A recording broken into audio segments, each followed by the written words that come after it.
Yes, hello guys. Magandang umaga sa inyong lahat. Nga pala si Anton X1 TV. So ngayon mga guys ay bale may special guest tayo. Ayun, special guest talaga, ano? Ayun, bale may tropa tayo. Nagaling pa ng Victoria. Isang vendor na, itig vendor. Ayun. Itig vendor, ano? So ipapakilala ko na sa inyo mga guys. Siya nga pala si Erica. gandang babae, ano? No. So, ayan, tingnan natin ang kanyang itik, ang tinitinda. Ayan. Kalderetang itik. Kalderetang itik. Adobong itik. Adobong itik. Galing Victoria. Galing Victoria, Laguna. Ayan.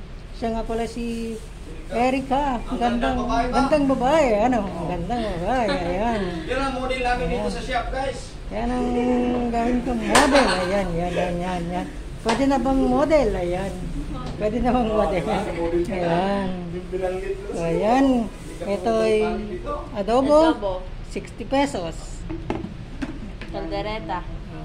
Ano naman masabi mo sa paglalako ng itik sa kalsada? Mainit. Mainit, ayun. Bigyan ng payong yan. Mainit daw, ano.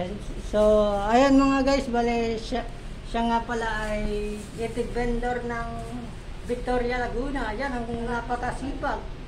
Sipag, ano. Araw-araw yan. Guys, ang sarap. Araw-araw yan tinitinda niya. Mula, anong oras ka ba umalis sa bahay, ng bahay? 7:30. 7:30 ng umaga, AM. Umalis na siya ng Victoria. Pas nakarating dito ay time check. Oras. 10 na mahigit na, kuya. Time check is 10 mahigit. Ayun, nandito na siya ngayon. Ayun. Bale, suki namin to. Matagal na, last year pa. Ayun. Ngayon, ito na ang bida ko.